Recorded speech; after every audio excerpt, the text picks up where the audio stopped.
Without objection. Thank you. We have a lot in front of us as a nation, and my perception is that our country is anxious. And I think they have good reason to be anxious, but it doesn't have anything to do with the debt ceiling and the debt ceiling debate. They should be anxious because we're not listening. We're not paying attention to that anxiety and fear and worry that the country they know and the freedoms and liberties that they have are slipping away from them. And they're slipping away because we're putting America in a debtor's prison. We're slowly losing our ability to make free choices about our future because we failed to be responsible in the past with the money that the American people have given us. We've had a lot of debates and a lot of statements in the last couple of weeks, but no one ever talks about what the real problem is. The real problem is we're spending money on things with good intentions that don't accomplish their purposes. We're spending money that we don't have on things that we don't absolutely need. And the programs that we do have, we failed to oversight to see that they're running both efficiently and effectively. And so consequently, we find ourselves in the midst of an economic downturn with a $1.5 to $1.6 trillion deficit, borrowing $4 billion a day. That means every day and a half we borrow more money than the state of Oklahoma spends in a year. And we hear all the political speeches and all the finger pointing, but we don't hear the real solutions to our problem. And let me explain what I mean about that. Everybody agrees we're going to have to make some cuts, but not everybody's honest about the numbers associated with those cuts. Everybody agrees that we're going to have to tighten our belt, but nobody wants to offer specifically where we tighten our belt. And what I wanted to do today is to offer specific places where the government today, right today, in this body and the one across the Capitol, could make a big difference in the outcome of our future by cutting specific programs this week and next week. Now, that's the one rare thing you never hear in Washington. Everybody says you need to cut, but when it gets down to what you talk about, what you cut, nobody wants to come up with any cogent ideas because they don't want to take the political heat, because every program, no matter how well intended and how inefficient, has those people who are going to fight for that program because it's money coming into the coffers for somebody. The other point that I would make is the reason we're anxious and the reason we're worried is that we've abandoned the very principles that our founders gave us that would keep us healthy. And that was the Constitution and its enumerated powers section, which spelled out very succinctly what was our responsibility and what was the state's responsibility. And so we have whole departments. One, for example, would be the Department of Education. That Thomas Jefferson said if you ever had the federal government doing anything on education, you would have to change the Constitution. That's a direct quote of his. Now, he was one of our founders. And he, as well as Madison and Monroe and others, wrote extensively about what their intentions were in the Federalist Papers. And yet we have allowed ourselves to be walked through it like in a dream state into the contention that the Constitution doesn't make any difference. And that it would, in fact, if we paid attention to it, limit our opportunities for the mistakes that we've made. The mistakes we've made, though well-intentioned, is that we can be the answer for every problem in America. We can't. What made our country great was self-reliance, individual freedom and initiative, personal responsibility and accountability. That's what built our country. In a system that said, if in fact you work hard, the opportunity is there for you to gain for you and those you love.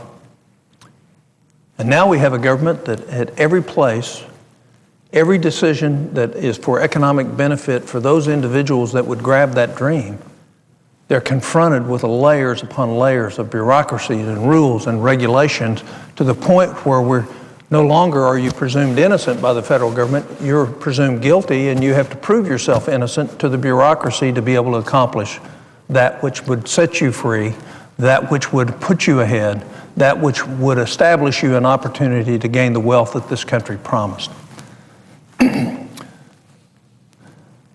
I put forward a week ago last Monday, $9 trillion in potential cuts.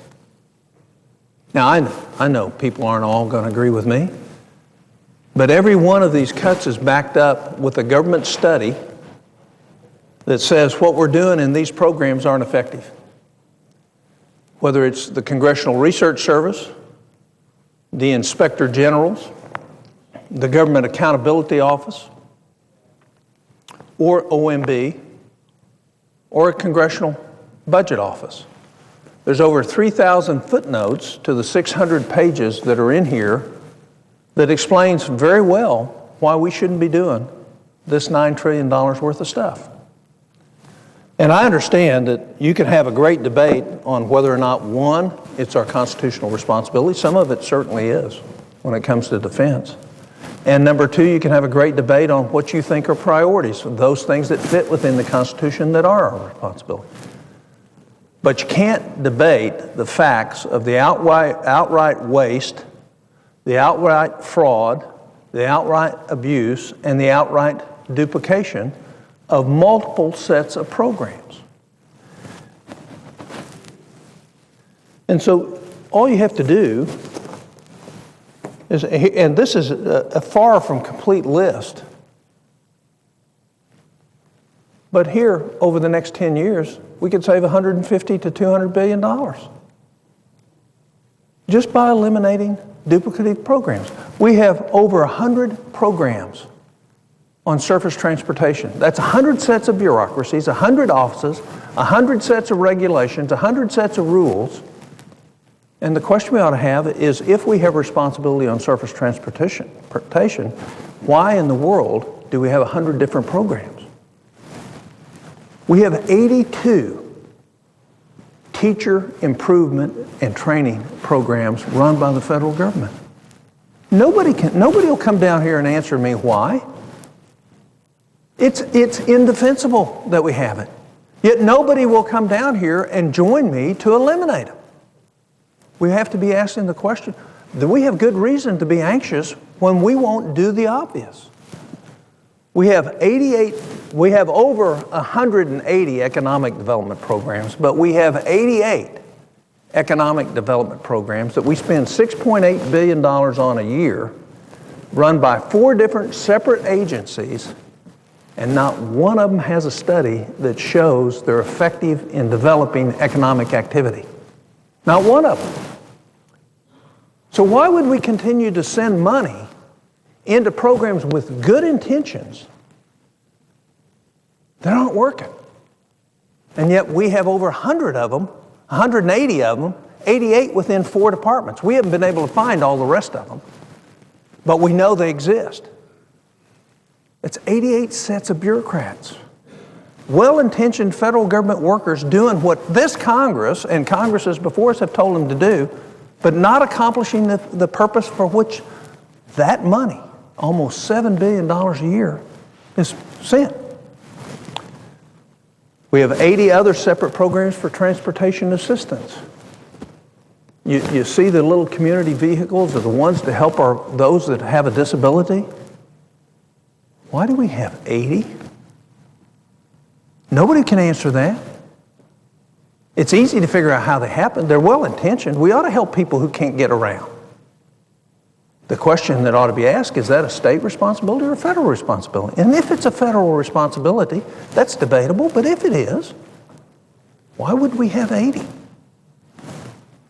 We have 56 different programs run by 7 different agencies to teach Americans financial literacy.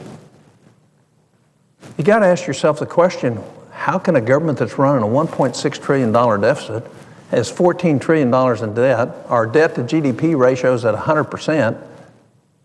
How do we have any authority to teach anybody about financial literacy? That's number one. Number two is, where is that in the Constitution that we're responsible for teaching people financial literacy? That's both a state function, a city function, and a family function. And yet we have 46 programs. Not one of them has a metric to measure whether or not it's effective. Not one of them. Job training. We spend $18.8 billion on job training. This last year, we have 47 different programs. The Government Accounting Office says of those 47 programs, all of them overlap except 3. So based on the study of the people we pay to study this, the most we should have is 4 job training programs. And we're going to spend almost $19 billion on that. And here's what we know. The results can't justify that we're spending the money because the results don't show performance. And yet we're spending $18 billion. We have 20 different programs for homeless assistance and prevention. That's a great role. We all want to help the homeless. We want to do whatever we can to get them in a stable situation, to assist them. The 20 different programs? Why would we do that? Why wouldn't we have one?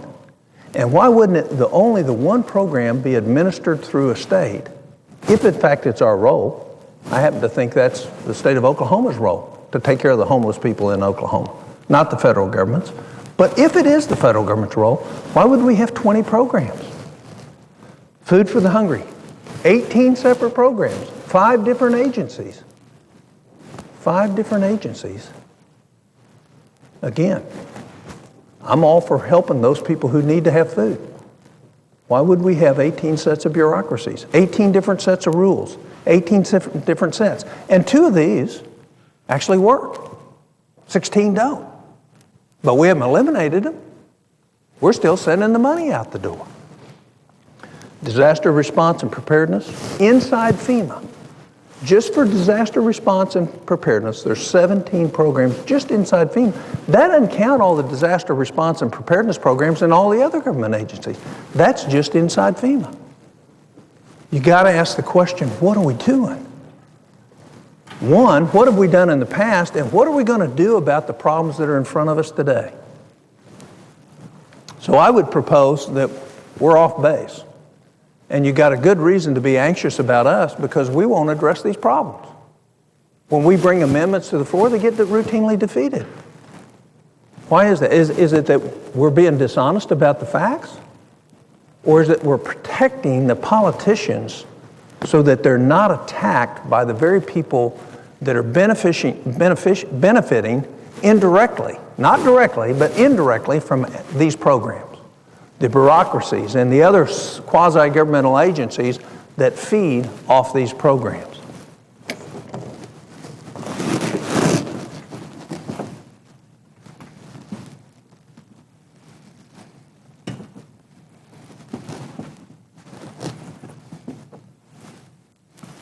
So where do you go to start fixing this $1.6 trillion deficit? I had some wonderful employees of the Social Security Administration come to me about 1.5 years ago. And they said, and they wanted to remain anonymous, and I understand why. They said, our disability program's broken. We're giving disability checks to thousands of people every year that are not disabled. So we started looking at it in the Permanent Subcommittee on Investigations. And here's what we found. If you take veterans totally out of the mix, this doesn't apply to veterans, 1 in 18 people in this country today are collecting a disability check. As a physician, I've done all sorts of disability examinations.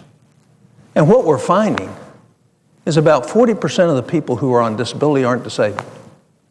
Because the law says this, to be disabled in this country and to receive a check from the rest of us for that disability, there can be no job in the economy that you can do.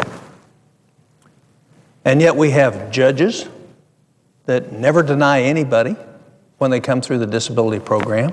We have people on disability that are working full-time at other jobs. And once you're eligible for disability, 2 years after that, you're eligible for health care.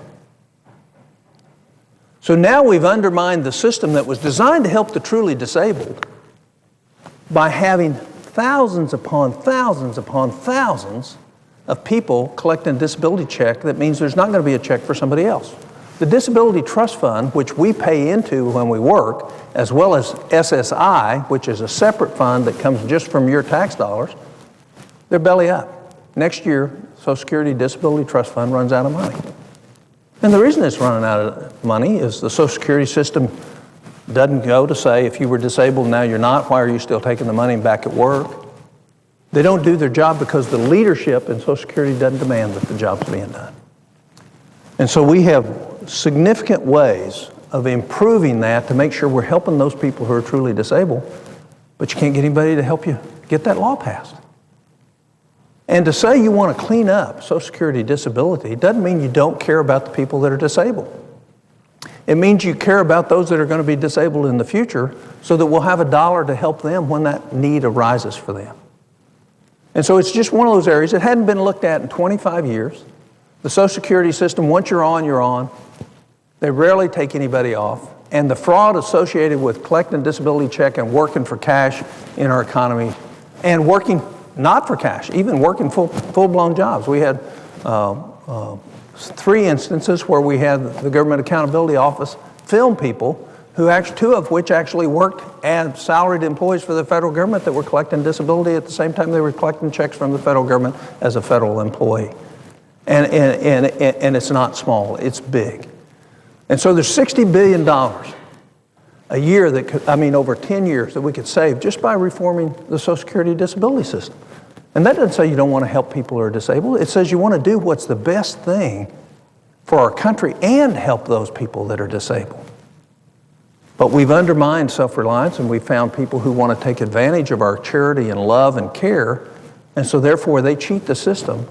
And we have an incompetent bureaucracy that doesn't go and take them off the system. And we have an incompetent system of jurisprudence within the Social Security Administration that puts people on that should never be on. But the attack comes that you don't care about people if you, in fact, you want to fix this program. Social Security. Everybody says, don't touch Social Security.